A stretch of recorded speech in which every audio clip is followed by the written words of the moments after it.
साईं अॼु जेको असांजो मसइलो आहे, मुंहिंजो नालो जानवंत करे ऐं सोशल वर्कर आहियां काज़ीअ जो। मां पाण 10 एकड़ ज़मीन जो ज़मींदार आहियां। 10 एकड़नि ते असां 9 एकड़ ॿिज पोखियो वणनि जो, जेको नकली ॿिज हुजण जे करे न फुटियो आहे। चाचा जी बनी जेका आहे, मुंहिंजो चाचो आहे, हिन जी 30 एकड़ बनी आहे, उते बि वण न पोखिया जेके साईं हाजी अल तोकलियार यूसी हबेरी मझ। जॾहिं त असां जेके ॿिज इस्तेमालु कया हुन में SS 32 महिराणा ऐं लोकल ॿिज राओ आहे। मुख़्तलिफ़ जॻहियुनि ते असां वरिता आहिनि।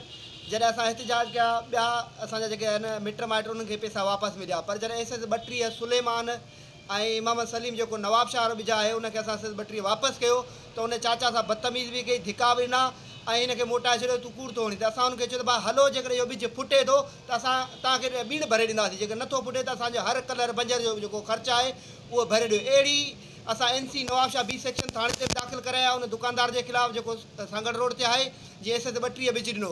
ऐं असां डिप्टी डायरेक्टर एग्रीकल्चर काज़ी अहमद वारे खे बि ऐं नवाब शाह वारे खे, रमज़ान चन्ना खे ॿुधायो आहे। ऐं seed certification, federal seed certification जेको मंगसी साहिबु इंचार्ज आहे सकरन डारो, असां उनखे बि ॾिनो आहे। ऐं एक्सटेंशन बि एग्रीकल्चर जेका आहे उनखे बि असां एप्लीकेशन मूव कई आहे त हीअ जेके नकली ॿिज हलनि पिया काज़ी अहमद पूरे नवाब शाह जे अंदरि, उन्हनि पेस्टिसाइड वारनि दुकाननि न उन्हनि वटि सर्टिफिकेशन आहे, न उन्हनि जी ट्रेनिंग आहे, उहे गैर क़ानूनी जाली ॿिज हलाइनि पिया। उनजे ख़िलाफ़ु क़ानूनी कार्रवाई करे ज़मींदारनि खे वॾे नुक़सान खां बचायो वञे। जेकर असांखे पैसा वापसि न मिलिया ऐं इहो नकली ॿिज बंदि न थियो त असां एहतिजाज जो दाइरो वधाईंदासीं।